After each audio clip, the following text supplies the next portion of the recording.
just like good trap cards and like board Hmm. breakers are the way. Have you been using board breakers in the BA list? Yeah, like it's pretty much like the side deck. Like the main deck, I'm playing like a trap BA with a rollback. 'Cause you can roll back a Fire Lake. It's insane. Mm. Oh, dang! I didn't Like even think about that. go and roll back Fire Lake. Like I'm playing one of the Kagna to dump Fire Lake into the yard, and then just roll back it. And it's like, oh Ooh, my God, it's so good. And then like that's the side tough. deck is just like all the board breakers, Kaiju, Right. Slayers, Yeah. Dark Rulers. One of the things I really like about Genesis is that you can mix those older cards with the new stuff Mhm. and find new ways to incorporate everything together. Dumping the Fire Lake and then getting it and being able to use it, that wasn't something you could do back in the day. Now it's just so Yeah. easy. Like this one play I did earlier was like droplet away rollback and Fire Lake, and Mhm. then they keep playing. It's like, okay, now I'm gonna Fire Lake you too. It's just like it's like what do you do at that point? Exactly. And then I'm gaining effects off of my, like I'm getting Dante effects, I'm getting Sir effects, I'm searching things. The thing about BA is it if it can generate advantage, it's like a snowball thing. Facts. Once you get to a certain point of advantage in BA, you should be winning the game. Yeah, it's just like especially like when your removal just turns into more card advantage too.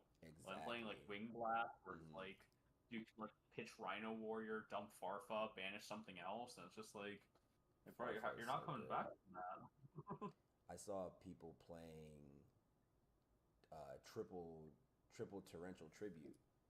And I was like, oh, Yeah, this I'm on is that like, yeah, you're on that too. That's so busted. Like that's the too. epitome of removal becoming more advantage. Yeah,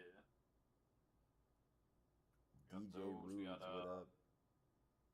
and like with the trap tricks, these are like trap trick is insane. You're just like, 'cause I'm gonna go get my best trap now and just blow you out with it. Just like For free. can do the same thing. With just like yeah, for free.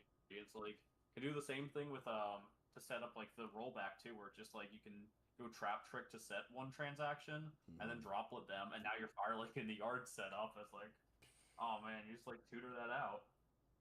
It's so I'm gonna start trying BA again. Cause I didn't think about the whole dump and get the rollback thing with Trap Trick. That's actually kind of busted. I'm not gonna lie. Yeah, it's pretty wild. And then there's these fusion monsters I've seen people talking about. Yeah. It's from Duelist Advance. They're all like bulk cards too, so they're like super cheap. There's Hmm. I don't know how this thing's name's pronounced. I think it's like Buio or Bio, the Dawn's Light, Mutiny in the Sky, and let's It's a see, I think fusion? the fusion. Yeah, the fusion's Loose the Dusk Dark, and Oh yeah, yeah, yeah, yeah.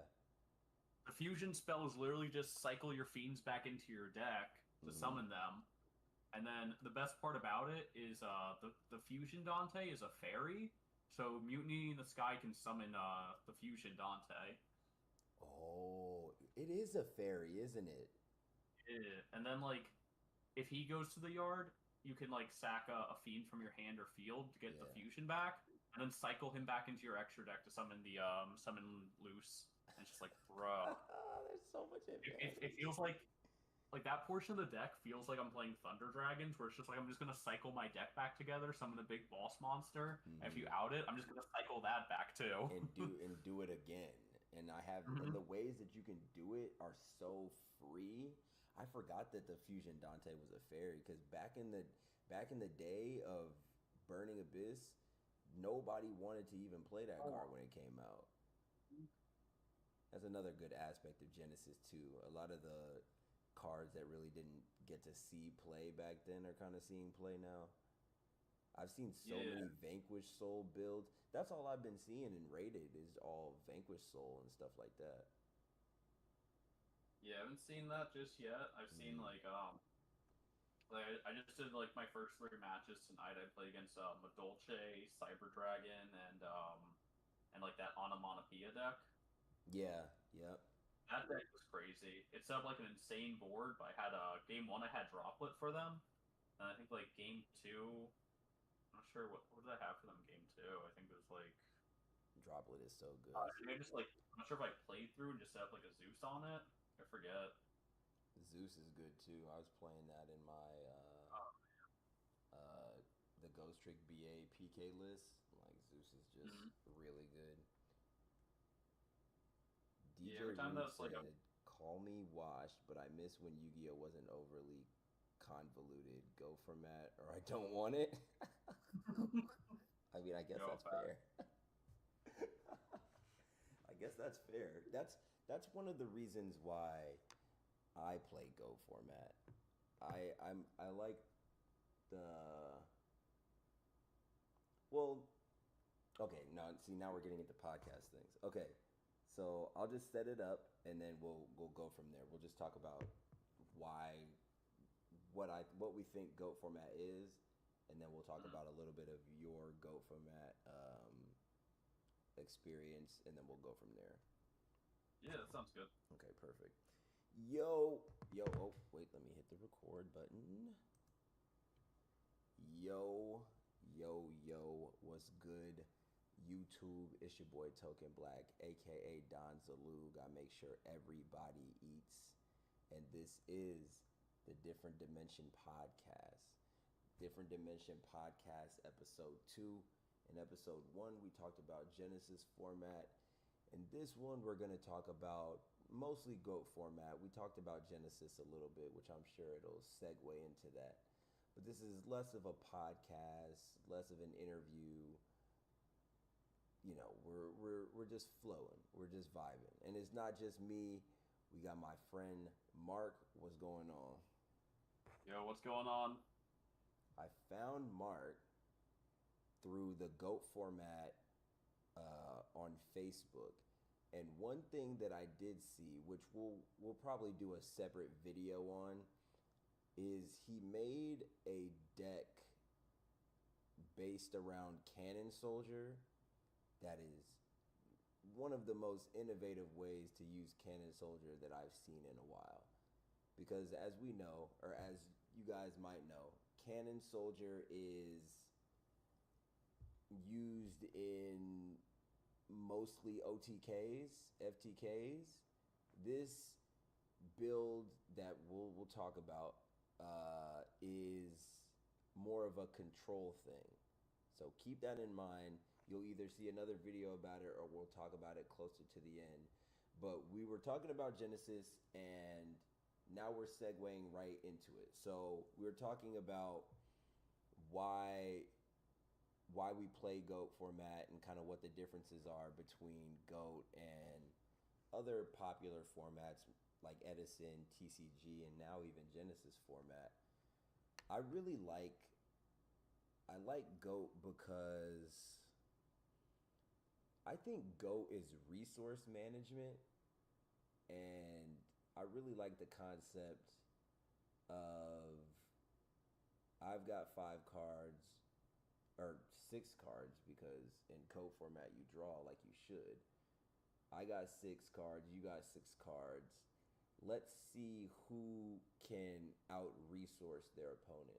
And there's so many different ways in GOAT format. As you can see, Chaos Sorcerer gets monsters off the board. Cards like Don Zalug get cards out of the hand. And then being able to recycle Magician of Faith with your Tsukiyomi or Magician of Faith with your Graceful Charity Pot of Greed. GOAT format is not as convoluted as all of the other formats, but it does have its specific gameplay and specific gameplay style that makes it that you have to be good. You have to be a smart player to play GOAT format. So I think it's one of the most skilled formats, but Mark, what do you think? Yeah, I like Go format a lot. Like, I remember when I first started playing it, and I didn't understand why people like were like passive with their back row, and I Mm. kept losing to Heavy Storm. And I wasn't realizing why I was losing until I was like, wait a minute, it's because I'm playing like way more aggressive than I should. And that was just like a small stepping stone in getting better at the format, which Yeah. is like something that's like that one little detail I got like so much better because I was like reserving my resources better. I wasn't losing to the same card over and over anymore. Yeah. Yeah, that's big. The resource management, and there's other like all of the other formats have a different type of management style, because that's what I think Yu-Gi-Oh basically is Go format, can you manage your resources? Edison format, can you manage your board presence? So it's all different types of management, but I think in GOAT format specifically, you have to worry about different things. Like you said, Heavy Storm is always a card that you have to worry about until you see it. MST, or not MST, Mirror Force, Torrential.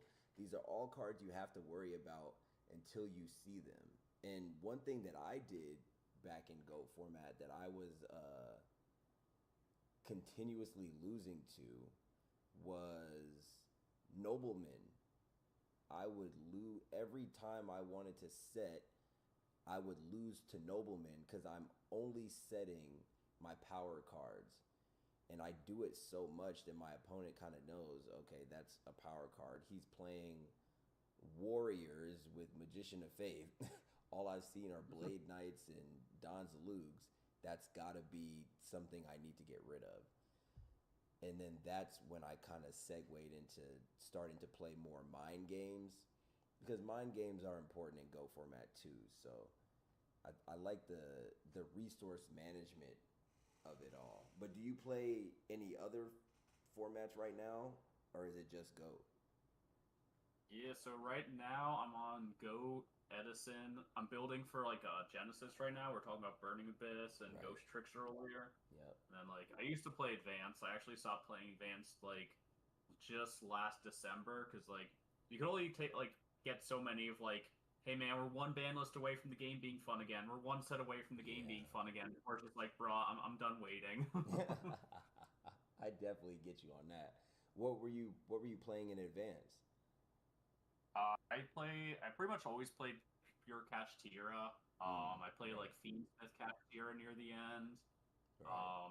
And before that, like I played a lot of like Thunder. I played Runic variants. I played Eldritch. I played like any deck that like that stood out to me was like I'd give it a shot. Yeah. But the last deck I ended on was Kashtira. Yeah, I played. Well, I've been playing since the beginning, so 2005. I stopped playing this. Oh, this story. I love telling this story because this was the exact moment where I was like, you know what? I can't do this Yu-Gi-Oh stuff anymore. I was playing Metal Foe.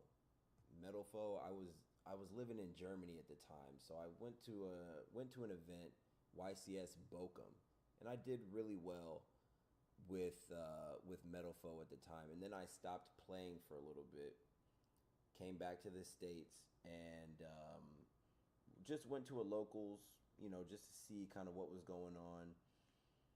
And that was the first time I saw Masterpiece. So I did my whole Metal Foe thing. You know what I'm saying? Was it Alcahest that was the one that steals? Yeah, Alcahest, Mithrilium, set two. He did his thing, and then he summoned Masterpiece, and I read it, and that literally was the moment where I was like, you know what? I'm done. What do you mean this card is unaffected by everything, and it destroys things, and you can bring it back? That's when I was like, you know what? I'm done. Yeah. I remember when I first read a Masterpiece, I was playing Pendulum Magician. Hmm. So like fortunately we had spell, trap, and monster routes to it. Yeah. But it was so hard because like they pop your scales, they like have like tribute the traps, pop more of your stuff, and it's like, Yeah. bro, give me a break. Yeah, yo, give me a break. I can't do it anymore. But I feel you on the because I tried to play Salamangreat when it first came out. I tried it. Gazelle was at 3, but when you hear, oh, one more format will be good, two more formats will be good, it's like we don't even we don't know when the ban list is coming out. Back in the day, it was every 6 months, so you knew exactly how long you had before the ban list would change. Now it's so random. Who actually wants to wait on it? You know, Yeah. I never really liked that. But now I want to ask you something because I've seen this on Facebook a lot about people that go from TCG, modern, or anything like that, and go to an Edison format, go to a GOAT format, and you've kind of been on both sides of it. What do you say to the people that say GOAT format is solved? Right. I built a cannon soldier control deck. The format's That's enough like right there. yeah, like I've been building crazy decks since I got into Go because I just like I've played Chaos Control and Chaos Turbo and like Right. it's fun when you're playing like the mirror match or something, Hmm. but when you start getting more creative with Goat and you start doing these interactions where people don't like they don't know them, they haven't seen them before, and you kind of like catch people off guard, like it's like a whole different world. Like, I've built like a Don Salug deck where it's like I'm like creature swapping people, crashing tomatoes, swinging it with Don Salug. Yeah. I built like a dark toolbox deck. Hmm. What else was there? There was the trying to think what those union fusions are. The XYZ. I built a deck with that. Like I Oh built yeah, yeah, so yeah. many decks. They performed well too. It's not Hmm. like I'm just like building some jank again, like dumpstered on. It's just like Right. it takes like a good deck builder to make those type of decks work and understanding how the format goes. Like if you don't understand the format and you just want to play like your homebrew, like yeah, you're gonna get like your shit pushed in. Like that's Right. on you. But if like Yeah. you understand the format, you have a good side deck, a good toolbox. It's like you can build these type of decks and still do well. And your deck choice, like being able to make something with Cannon Soldier that's not just straight up FTK, that was kind of the way I looked at the format as well when I was playing consistently. I was not necessarily building the top tier deck. I was building what I wanted to build, but I understood each format, and then my goal was to how can I make what I want to play beat the top tier decks? So Mm-hmm. I think that, like you said, like you gotta understand. The main thing is understanding the format. If you don't understand the format, you're gonna lose regardless. But like Yeah. when you're building these creative decks like the Cannon Soldier, the Don Zalug decks, when you're building them, are you building them with beating the meta in mind, or are they kind of just a fun thing and then you go back to playing meta? Like how does your deck choice work? No, so it's always about like trying to figure like a good balance out between like doing the fun thing but also being prepared to play into the meta. Like Right. my locals, they run a monthly GOAT tournament, and I can go there and play against like three Chaos Turbo players, four Chaos Turbo players in a row. So it's like I can either go there and play a fun deck and lose and have a bad time, or I can go there, play a fun deck and have like a really good time. Yeah. And it's really just up to like how I want to build the deck. Like specifically with the Cannon Soldier deck, the whole side deck was built around that, where it's just like main decking, or not main decking, side decking actually the dust shoots, side decking soul releases. Right. I have like Mystic Walks for like any kind of burn deck. And like the main deck's all just like I'm gonna take your monsters and I'm gonna tribute them, and I don't think people are prepared for that. So I think like game ones are very easy, and then Yeah. when people try to like figure it out how to side against it, that's where it gets a little trickier. Whereas my side deck's already gonna be prepared for like whatever I'm gonna be up against. Mm. Okay, so you already kind of know. You know what your opponent's going to be thinking game 2 and 3, so you kind of side with that in mind. Right. Hmm. Okay, yeah, that's fair. I always built, like I said, I played Ghost Tricks for a really long time, and I played Ghost Tricks during Burning Abyss format. So not not everybody is ready to summon a Dante to get it floodgate trapped hold, and now you Mm-hmm. can't do your burning abyss plays. So I became known as kind of the ghost trick guy, where nobody really wanted to play me because I'm, I'm putting your monsters face down, not letting you flip them, and then a lot of my games went into time too. So like, but I was having fun. That was the main Yeah. thing, was like, I'm having fun with this. And there's a lot of Mm-hmm. players that really, I don't know if they really even enjoy Yu-Gi-Oh. It's more of like a solely competitive thing. And players that want to have fun, they don't necessarily lose the competitive aspect of wanting to be good at the game. But there comes a certain point where having fun becomes more important than being the most super competitive. And that point came for me just, I guess, really early in the game, you know? Yeah. So, Yeah. I think there's like a kind of like you have to like find a blend there. Like there's either like you're playing like a competitive deck and you're just playing to win all the time, yeah. or it's just like you're playing for fun and it's just like going to have a good time. Like there's people that go to locals and there's like I just want to have a good time. I don't really care how it goes. And Yeah. then you get like tournament grinders where they're trying to like min max everything, and if they don't see themselves doing well, then they're not having fun. Yeah, Um, exactly. like it's really just like a psychological thing, honestly, between like the type of like person and player you are, right? Yeah. No, I agree. I definitely agree with Sorry. you. Do you so how long have you been playing Go format?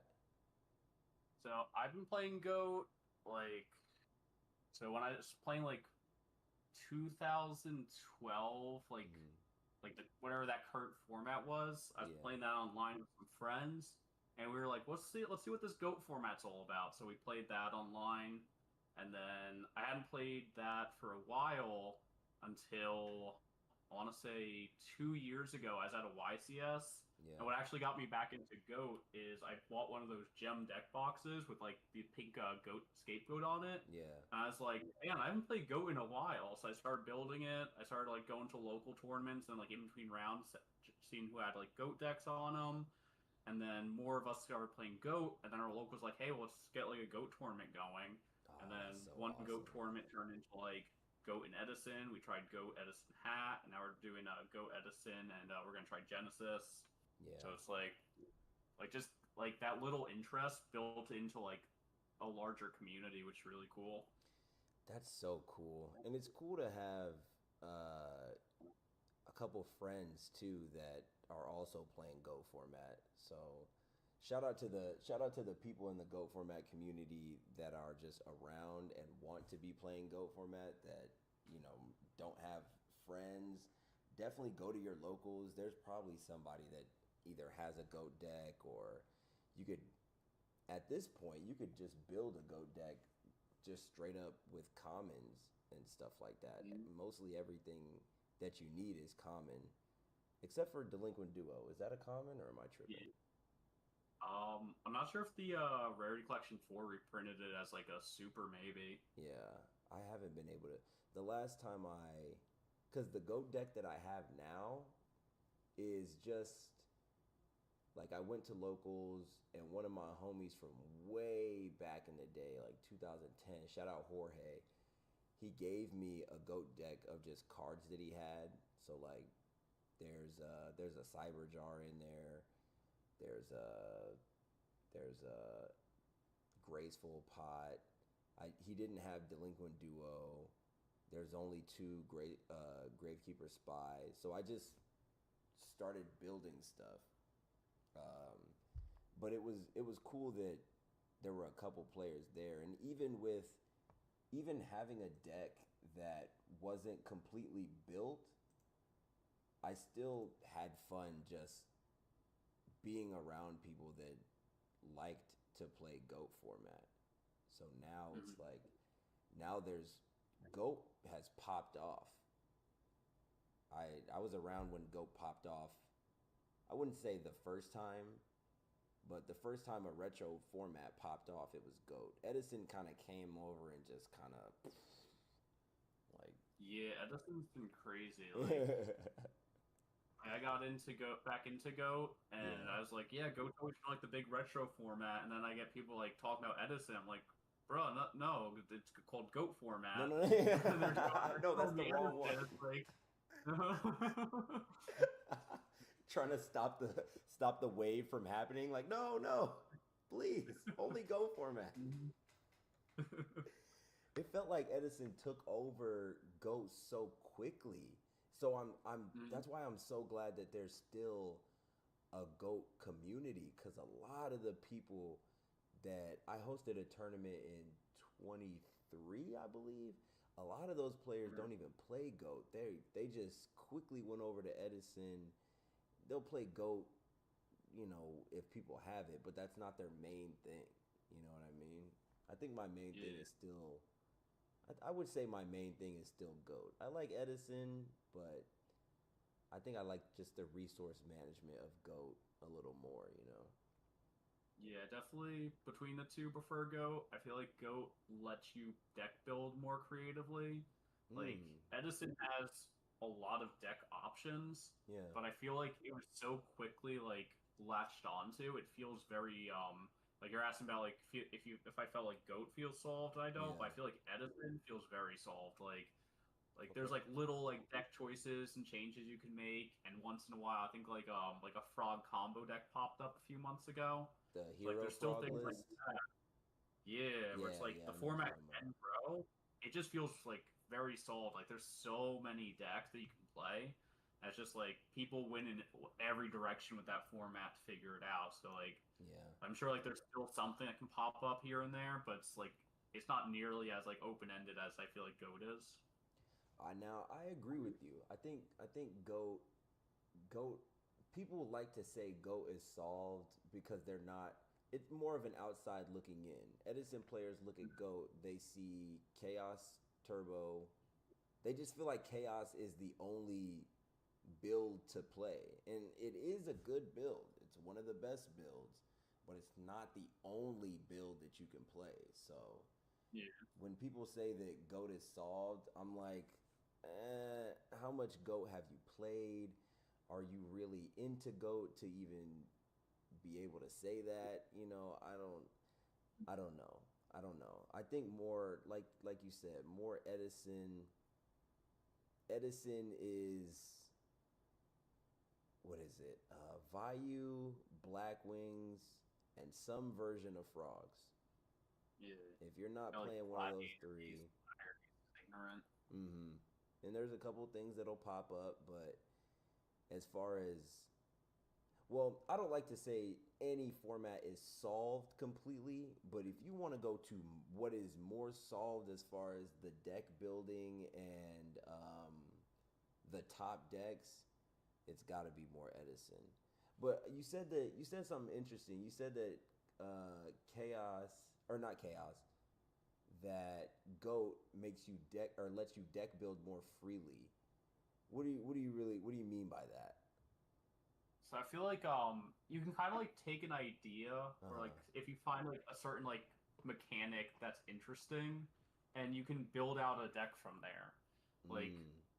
original story behind like the whole cannon soldier deck was I was trying to find like I wanted to build like a last will toolbox deck and so like the final product had no last wills in it funny enough but the original idea was like, oh, I can play Cannon Soldier because I can tribute it to itself to enable the last will. And then I was playing like Huh? I was like, wait, I can just play like Toon Cannon and search it off of Toon Table. And then I was trying to figure things out with that, where it's like, oh, can I get like brain control? Is there something here? Yeah. And ultimately, I was trying to find the last piece for this deck, and I started like looking it up, see if anyone else had tried something similar Right. and I'd seen something on YouTube. I think the channel was like Retro Expert, I think it's called, Yeah. and they were explaining that Soul Exchange doesn't have to be for a tribute summon, just as the next time that you would tribute.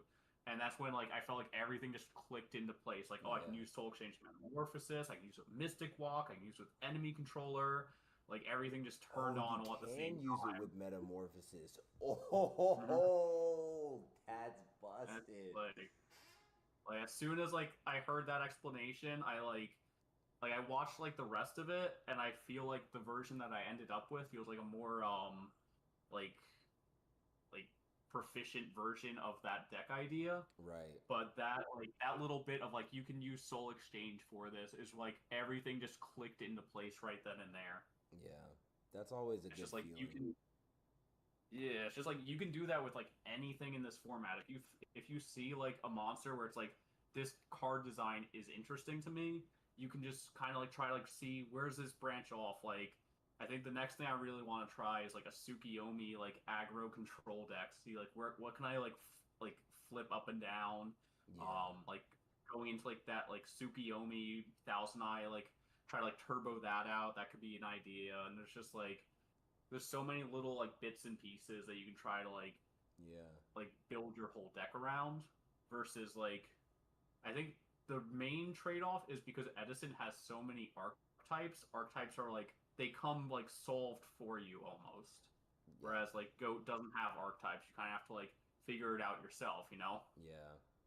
Yeah, I think that the way that you explain the cannon soldier thing, the first thing that popped into my head is Debris Dragon, and Debris Dragon is going to get one thing. It's going to get your dandy so you can do other things, or your Lone Fire is going to get your dandy or a Gigaplant or a Titanial. So the the innovation is kind of it comes innovated for you.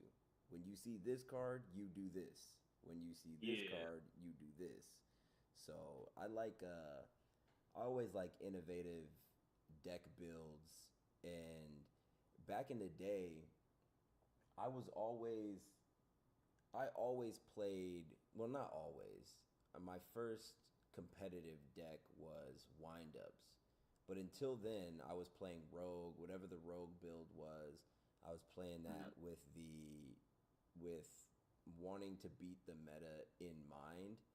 So going on YouTube back then, there wasn't really many options as far as people that were deck building. Like the YouTube or YugiTube scene was different, where it was more just this is the deck list that topped this event, and this is the guy doing a deck profile. There wasn't really any people going too far off on creative limbs.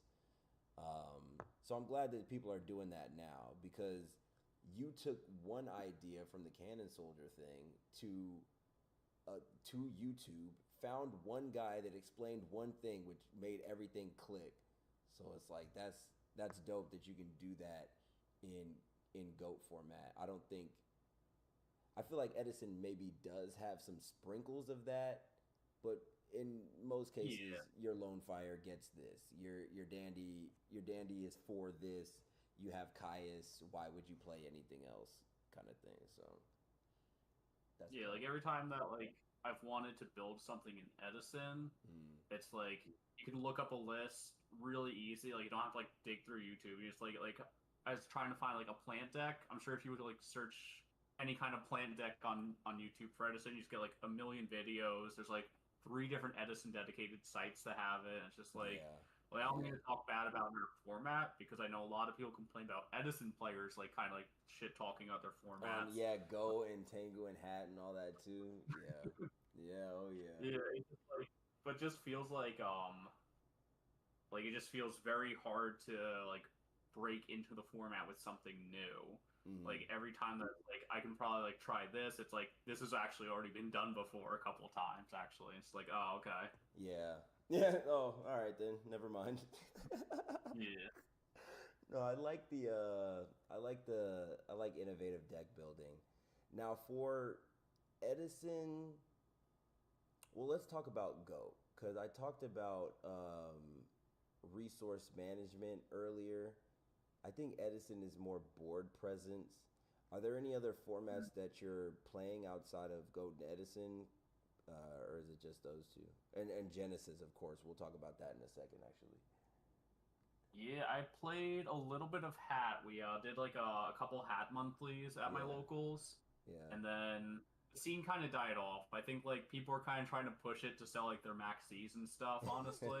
Fair. And then once everyone moved their maxis and like maxi got reprinted, suddenly Yeah, people stopped showing up. People stopped talking about Hat, and it's just like, all right, like it was a little fun. Like I played a version of Hat where instead of playing the hands, you're yeah. playing card cards, Yeah, and then Car I Car turned D, yeah.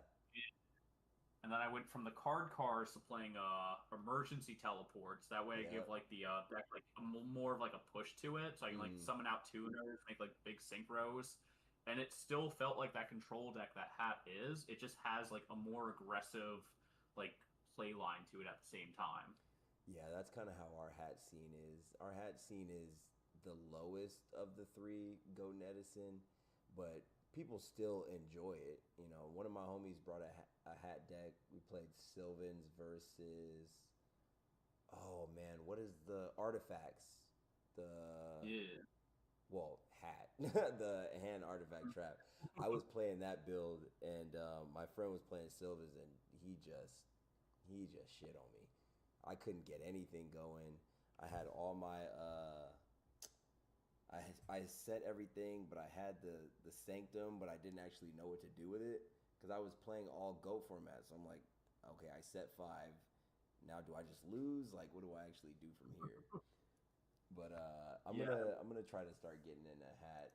What's really interesting right now is Genesis format. I've done the most deck building I've done in a week than I've done in the past like 5, 6, 7 years. So Genesis format for me is something new, something fresh that actually feels like it's going to be around for a long time. What I have seen though is people comparing it to older formats. So people are comparing Genesis to Go in Mm. the deck building sense, uh, where you have to really manage the resources because now the point system becomes the resource for deck building and becomes one of, well, the biggest, I would say, the biggest factor in your deck building. But what do you think about Genesis as a whole, and do you think that it compares to older formats at all? Yeah, so Genesis, we've been like my test group has been talking about Genesis a lot. Like initially, like my first reaction was this is a really cool idea. It's really like a deck builder's format, Yeah. honestly.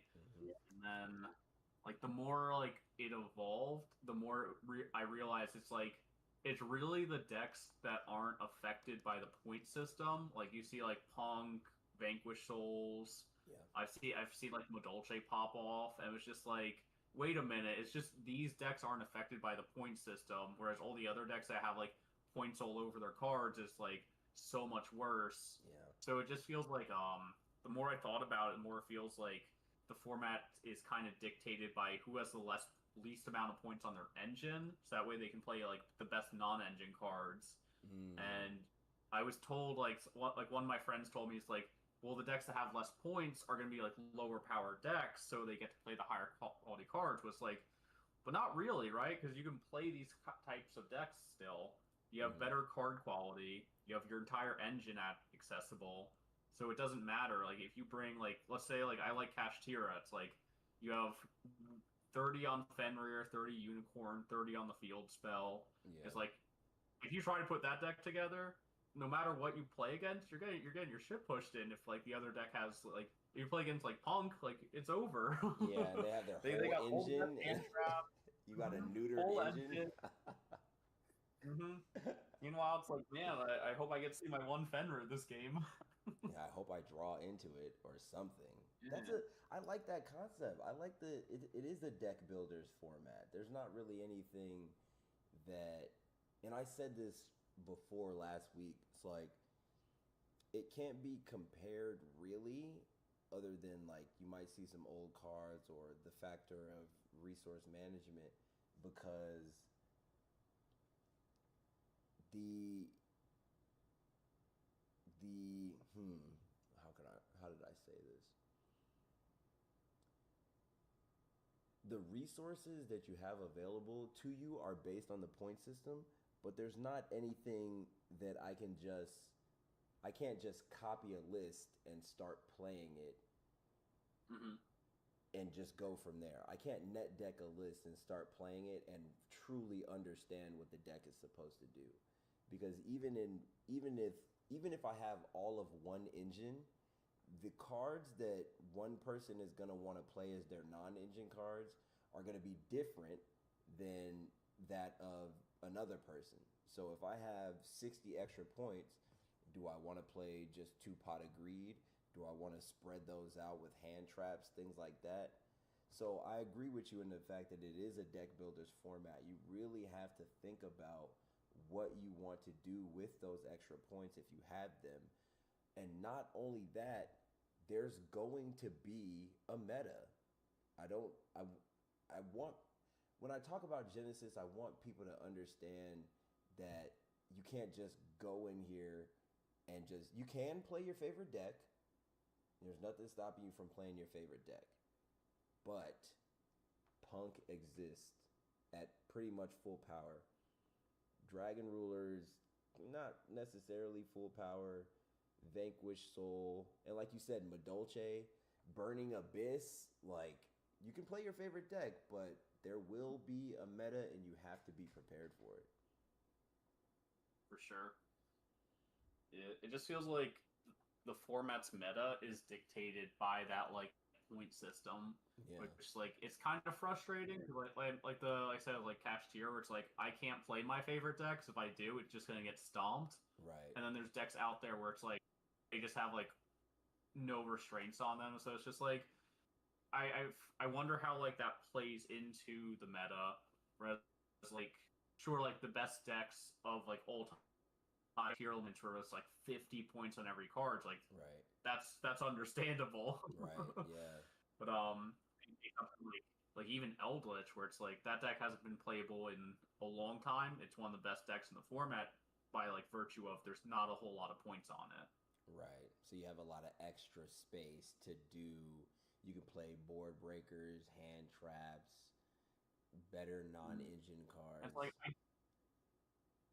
I don't think that these decks that are good. I'm not saying like they should be unplayable, but I think like there should be restrictions that force the person that's making the deck to have to like like think a little bit more about what they're gonna play. Right. Versus like, oh, I just play my engine as I would in like a competitive like regular advanced format, and then I gotta think a little bit on my like non-engine.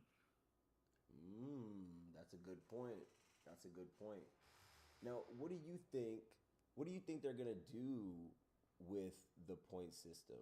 Because I was talking with one of my homies last week, and he was saying because they had already updated the point system after 3 days, so this point system updating thing could essentially be equivalent to a ban list, because either one of two things is gonna happen.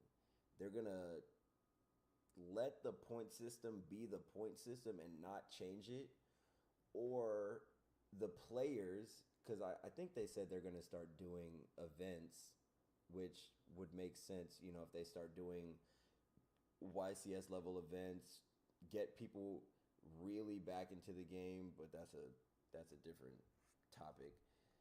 The players will exploit these engines and exploit these cards, and then Konami will come in and change the point system accordingly. So I don't know which one is going to happen. I'm kind of just getting opinions, because I personally think they should just make it one time and let it be what it is. But that's also coming from a player that's been in the game since 2005.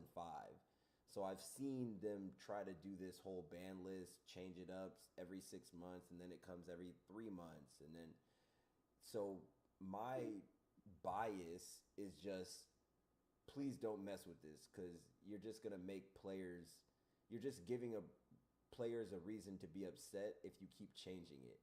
So what do you think they're going to do with it? Is it going to become like a ban list kind of thing where they do it every couple months, or what?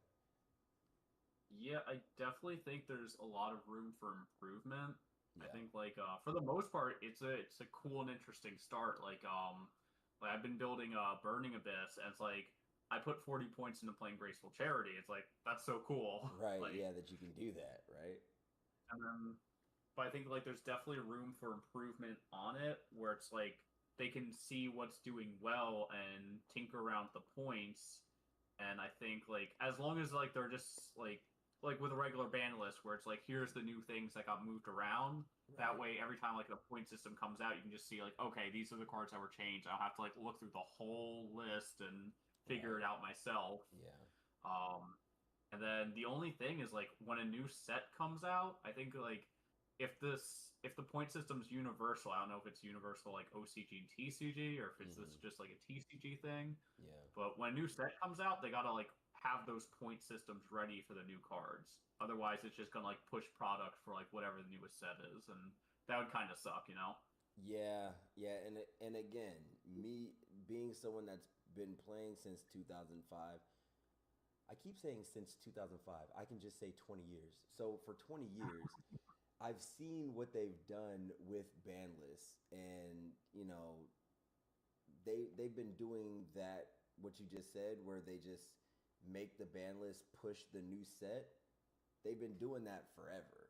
So Mm. people think that it's a new concept, and they're blown away when they see ban lists, and they're like, well, why didn't they hit this card? Because well, it's most likely because there's a set coming out or that just came out that this card needs to be in there for.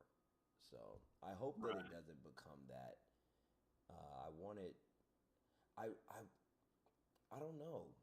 Do you think that, like, let's say Vanquished Soul, Punk, for example, should they, if those decks start to top events, should they start messing with the point system with the engine themselves, or should they just keep it to non-engine hand traps and things like that? No, I definitely think it should be putting more points on the engine. Like Mm-hmm. initially I was thinking as like you should have like expensive points on the non-engine. That way you're forced to like let's say you want to play Ash Blossoms, like you can't play Ash Blossom in an imperm if the points are like a little bit higher. Like right now I think it's like 15 on Ash and Yeah. 10 or 15 on imperm, so you can like theoretically play all of them. Right. But if the points are a little higher, it's like then you have to start thinking it's like, oh man, I can only play like these three Ash, but now if I play these three Ash, I can't play like say this extra deck monster I want to play. Right. It makes like a little more awkward. But I definitely think if like an engine's overperforming, then like yeah, definitely like do something about its point value where it's just like so that way it's just not like just stagnating the format. It's like every single like event's like, oh here's Vanquish Souls, and it's just like, oh I've seen this before. Yeah, now I've seen this before, and I think that I agree with you on that. I think as far as the point system goes, they got it once it gets to a point of you really, because right now they're, people have their engines. I'm watching somebody play Heroes right now against, let's see what this is. Oh, Draco Tail. So full power Draco Tail. But once it gets to the point where that tipping point where it's like I could play 3 Ash or I could play the Imperm, but what is the meta thing? I could play Graceful, but I also could play Pot, but what's better for the meta? Like there is a point where they could theoretically just stop updating it. Obviously this is all new, so we're nowhere near that point yet, but I think once it gets to that point and players really have to put some thought into what they're using for their non-engine, what hand traps they're playing, it becomes less about the engine and more about non-engine and hand traps. There's a there's a point where those things can equalize, but they'll have to mess with the point system in certain engines. And now that I'm saying it out loud, if Punk and Punk and Vanquish Soul become the engine or the meta, and they start messing with the point system of those engines, players will just go find whichever one has the least amount of points and just use that, and then that becomes the meta. So, Yeah, yeah, I didn't like, think about that until I just said it out loud. I think it should be like the point system should be arranged in such a way where it's like if you want to go full engine, you have to go Mm-hmm. lower quality and like non-engine, and then like vice versa. It's like if I want to play all the Ash, Imperms, Drools, all that, now I kind of have to like pick and choose my engine, and then you start have to, like looking into like the bulk, let's say like take the Burning Abyss example again. Like say if there's points on like the Burning Abyss cards, now we got to start looking into like what's like a bulk Burning Abyss card like. It's the one that puts something on top of your deck. Um, Oh, the no, not yeah, Calcab, is it? Dragig. Yeah, Like they like graphs for like 10 points each. It's like, but I want to play good non-engine, so it's like I'll play two graph and I'll play like, this one Dragig just so I'm playing like a good count on my names. yeah, Or I can just go all engine and just play lower quality non-engine. I think something like that would be like the best way to for the format to move forward.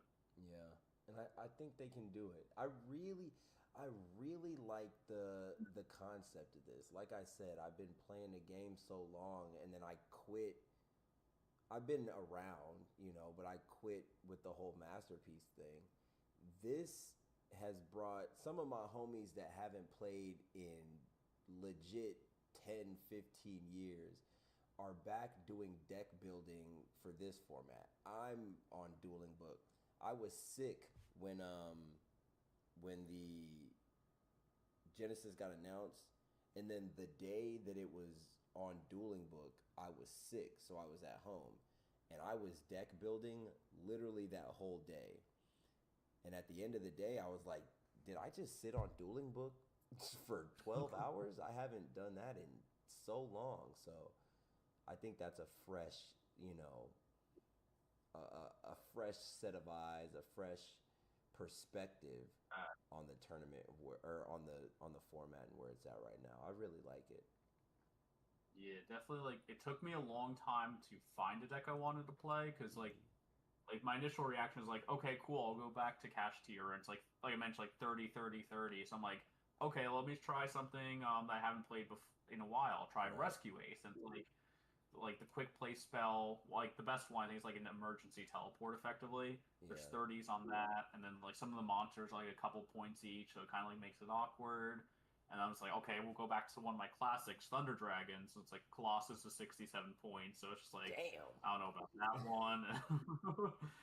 It's just like the more I'm thinking, I'm just like, what about like I was looking at Phantom Knights for a long minute. I'm just Yeah. like Cherubini, no Rusty. It's like I could try the adventure package, but it's like it's a little like clunky. And it's just like, and then that's why I started looking more into Burning Abyss and Fire Lakes and transaction rollbacks and like this like the new fusion package from Duelist Advance. I was like Yeah. just need all these little things, and it's just like I think this is what's like gonna work for me.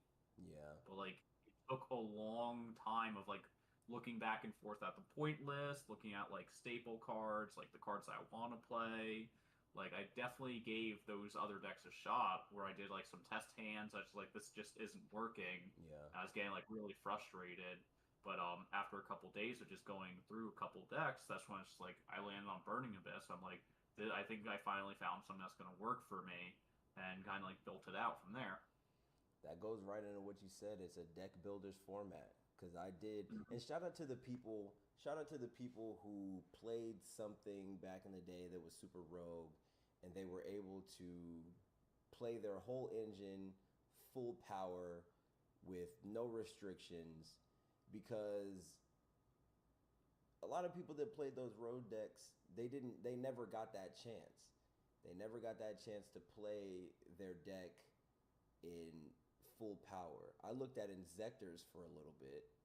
Full power Inzectors, it's been a minute. Mm. Windups, you can't do windups because the carrier is like 50 points or something like that. So Oh, jeez. I tried that. You can't do it.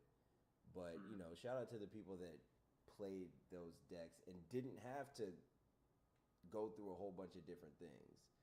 Me, the first card I put was Ghost Trick Doll, and I wanted it. Like I said, I tested for 12 hours. So within the first like 30, 45 minutes, I was like, yeah, it doesn't matter what I add to this deck. It's just not going to work, especially without, like, Ghost Tricks have a Link monster now, but the Ghost Tricks were using the Cherubini to go into summon a 3, and then I would summon a 3, get the Alucard, go into Angel, dump something. Like, it was just level 3 spam. But without Cherubini, it turns into a slower Ghost Trick Scare, flip up and down. And these decks, even in this format, are just too fast. So I went from that, I went to Dark World, got hit with Droll, and I was like, yep, not doing that no more. I've seen a couple people playing, what's the bird deck that no one the likes? MST deck? No, not that one. The normal summon deck that everyone hates. Flu. Flu, yes. I've seen a couple people playing that, and I was like, I could do that, but I don't want to be that guy ever, so I scrapped that. Scrapped that idea pretty quickly. So, and then I just made it to, I don't know how I tried to play Dragon Turbo with like Blue Eyes and all that, and then that turned into Dragon Ruler. So it's taken a toll, but you know, I like Dragon Ruler. I am very interested in this Burning Abyss list, so, but I like Dragon Ruler right now just because I wouldn't say I don't have to think too much, but I know what my play is. I know where I'm trying to get to. Exactly. I know where I'm trying to get to. I'm trying to summon this dude, and if you get around this dude, all right, well, you got it. That's kind of where I'm at. Yeah, that's honestly, like, I miss that era of Yu-Gi-Oh! Where it's like the player that like is playing like some kind of like combo deck or something that has like a very like long turn. Right. If you out that thing that they did, you win the game. And it's like I miss that with Yu-Gi-Oh! Where it's like modern combo decks are like, if you out my board, I'm going to have a bunch of effects in my grave that assemble a second board. It's just like, bro, why? I outed your board. Like, it's like my combo deck segues into a control deck. It's like, bro, like. Wait. How do you have another board? I just outed it. Or you Nibiru them and they just play through it and make a second board? Like, whoa, you shouldn't be able to do that. It's absolutely crazy. It's just like we were talking funny. earlier before we started, where it's like I was telling you about the onomatopoeia deck, where it's like here's 5 guys. There's like one was negate.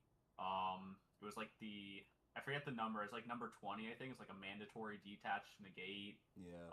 Draco Future, and then like some other like new number 39 looking guy where he's like reduce your opponent's monster's attack by 0 phase attack. So it's just like all these guys, and it's just like I opened a droplet and a few things that were good to discard, so I just like push through the board, and then after that it's like they're not recovering.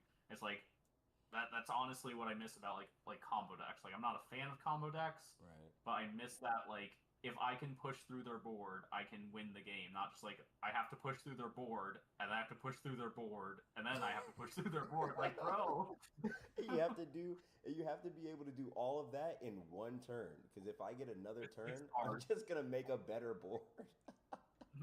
Like they went +8, and now you need to use your 6 cards to push through their board 3-4 times. And it's like, why? Man, I have to go +24 off my 6 cards. What the fuck?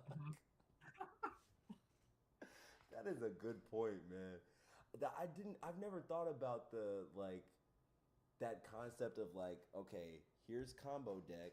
I have an Omni Negate, and 2 back row.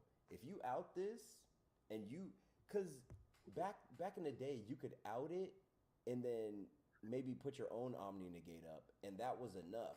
because they used enough of their resources to make that board. So I never really thought about that. That was kind of my when I was making a rogue deck, I would look at the meta and say, okay, this is the board they're going to try to make. I need to try to out this. Whether I'm playing Ojamas, Crystal Beast, Ghost Tricks, what else did I play that was super rogue? Watts. I played Watts. It's like, okay, this is the board. I only need to out this board once, maybe twice. This is like Geargia back in the day. That was the epitome of, okay, you destroy my board, I'm gonna end with a face down monster. That's it. That was the most devastating thing you could see. Now it's like I really have to go plus 25 off 6 cards through your 2 hand traps because you just did all of this with 1 card. Yeah. You have 4 hand traps still. I feel like Quasar Turbo was like the best example where it's like I put up 2 just like big, maybe 3 like big just generic negates. Mm-hmm. But if you remove these, the game is over. You've won. You solved the puzzle. Yeah, exactly. Solve the puzzle. You got it, man. I will extend my hand every time. That's why like there's a couple times that I've played Genesis and I've gotten the big Dragon Ruler guy out and they'll out it and I'll just quit and they're like, "Hey, like you can still play." And I'm like, "I mean, I could, but you've solved the puzzle. You've outed my whole board. My whole thing was to remove all your stuff so you wouldn't be able to play the game. Obviously, you can still play the game." Yeah. Like a lot of people that like have gone into the game where it's like when I was teaching them, or a lot of people that are like in my like test group or like fairly newer to the game, I've always told people Yu-Gi-Oh is a lot like a puzzle, but in the like you can solve it, but sometimes like you get solved, and it's just like that's how the game goes. Yeah, that's just what it is. I always tell people, because this is kind of how I grew up, where I was losing to the same card or playing into the same scenario every time. Where I would tell people is you have to be able to break this board and still have enough resources to build one. Because you can break the board, but if you don't have the resources necessary to either build a board after you break it or be able to stop them from making another one, that's where it becomes tough. So even in any deck, you should be able to look at your 5 cards, look at either whether you're going first or second, look at your 5 cards and have some sort of game plan. I know where I'm trying to get